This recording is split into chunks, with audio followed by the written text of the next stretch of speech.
यहाँ कामाख्या कामाख्या टुडे में आपका स्वागत है मित्रों।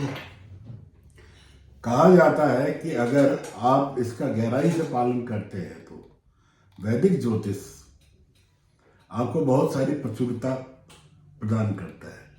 यह कई रहस्यमय ग्रहों के संयोजन से बना हुआ है, यह संयोजन से भरा हुआ है जो आपको आपके जीवन को कई तरह से प्रभावित कर सकता है। चंद्रमा और मंगल योग उन दुर्लभ योगों में से एक है जो आपको अनकही सफलता और समृद्धि लाने की शक्ति प्रदान कराता है। योग का विकास तब होता है जब चंद्रमा और मंगल एक दूसरे के साथ युक्ति में हों। इसे शशि मंगल योग के नाम से भी जाना जाता है। ज्योतिष में चंद्रमा को एक तेज ग्रह माना गया है और इसलिए यह योग अक्सर होता है कि कुंडली में स्थान और शासन पर निर्भर होता है कौन से स्थान पे ये योग बन रहा है।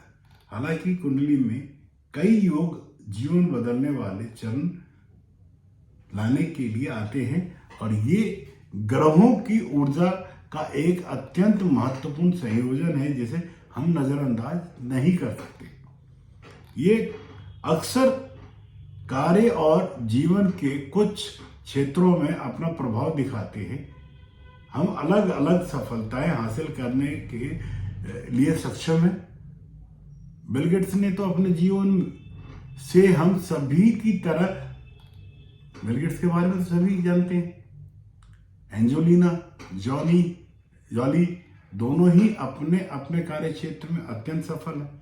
उनकी सफलता का एक बड़ा हिस्सा उनकी कुंडली में चंद्र का और मंगल योग की उपस्थिति पर आधारित है। हम ये कहने की कोशिश नहीं कर रहे हैं कि ये उन्होंने कोई मेहनत नहीं की या उनकी कड़ी मेहनत या योग्यता नहीं थी, लेकिन यह मान रहे हैं कि उनके द्वारा हासिल की गई सफलता का स्तर को अत्यधिक प्रभावित किया है इस योग ने। उन्हें काम करने के आधार पर धन उत्पन्न करने की ये अनूठी क्षमता का आशीर्वाद मिला है इस योग से। योग ने उन्हें अपना काम दूसरों से बेजोर करने में मदद की और इसलिए परिणाम किसी से छिपे नहीं है। इस योग के परिणाम किसी से भी छिपे नहीं है। चंद्रमा और मंगल योग जातक की समग्र कुंडली के आधार पर कई लाभकारी पहलू लाकर उसको मिलवा देता है। यदि जातक की कुंडली में एक ही भाव में चंद्र या चंद्रमा, मंगल या मंगल दोनों ही मौजूद हों और यह योग बनता है। ज्योतिष यह भी मानता है कि जब कुंडली में चंद्रमा और मंगल एक दूसरे पर दृष्टि डालें तो भी यह योग निमित्त हो जाता है। यह योग जातक को अद्भुत फल प्रदान कराता है। ऐसा हम सभी जानते हैं कि कुंडली में 12 राशियां होती है, इसी तरह से 12 भाव होते हैं।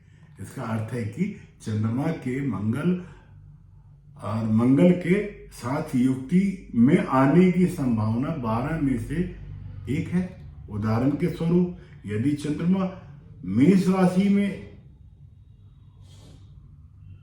राशि के दूसरे घर में मौजूद है तो एक ही राशि में मंगल की उपस्थिति 12 में से एक है और इसलिए दूसरे घर में 12 में से एक। इसका मतलब यह होना चाहिए कि दुनिया के हर 12वें व्यक्ति में यह योग की उपस्थिति होनी चाहिए और इसलिए यह व्यक्ति को उस तरह की सफलता प्रचुरता का आशीर्वाद भी मिलना चाहिए। यह वह नहीं है कि हम चारों ओर देखते हैं। निश्चित रूप से योग के गठन के लिए शर्तें होनी चाहिए। आइए अब हम इस चर्चा को एक कदम और बढ़ाते हैं आगे की ओर।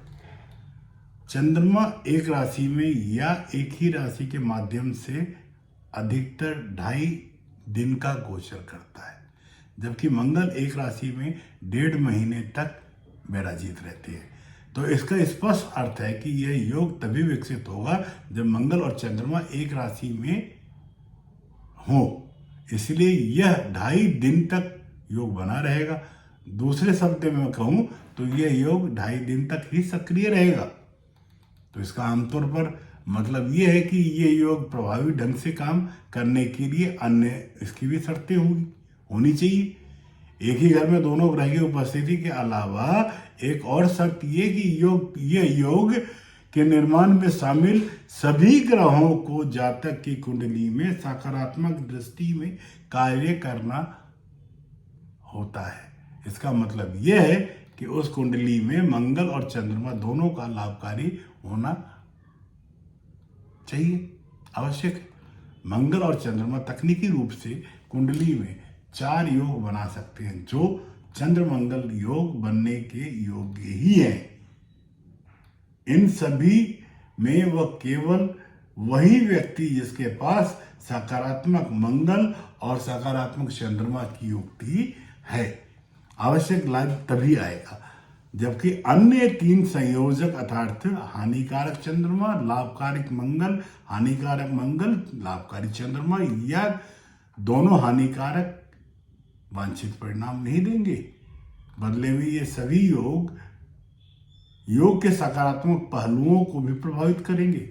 उपरोक्त तीनों संयोजनों में यदि मंगल या चंद्रमा का प्रभाव कुंडली में अन्य ग्रहों की स्थिति के बल पर निर्भर करेगा।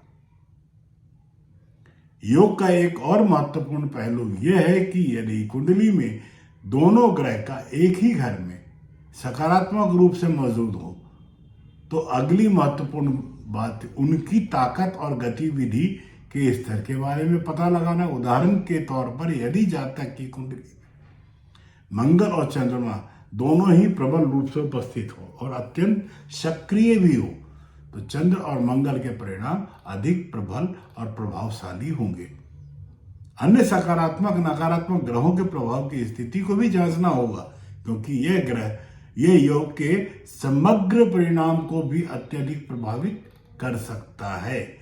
यहां तक कि शामिल ग्रहों के चलने के समय का भी जातक पर उपयुक्त प्रभाव पड़ेगा।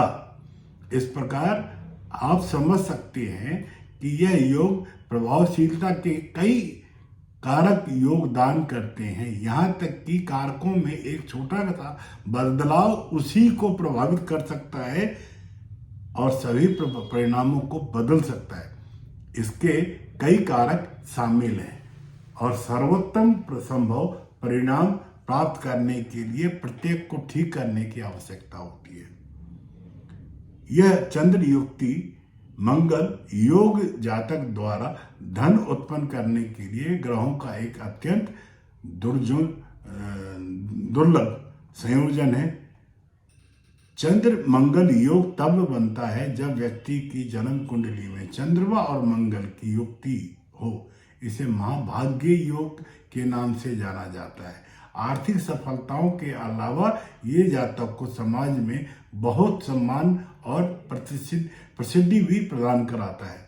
चंद्रमा जहाँ धन सुख और मानसिक शक्ति से जुड़ा हुआ है, वहीं मंगल कड़ी मेहनत करने और जीवन में अपने सभी लक्ष्यों को प्राप्त करने के लिए शक्ति प्रदान कराता है। हालांकि एक महत्वपूर्ण पहलू यह भी बताता है कि जब चंद्रमा और मंगल शुभ ग्रहों के साथ मिलते हैं तो व्यक्ति अक्सर ईमानदार उपक्रमों से पैसा कमाता है। इसके विपरीत यदि वही अशुभ ग्रहों के पास पाए जाते हैं तो धन अनुचित तरीके से भी उत्पन्न होता है।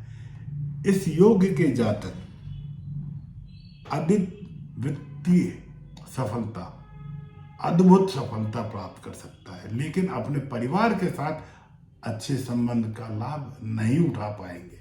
व्यक्ति अक्सर सख्त और भावहीन हो जाता है।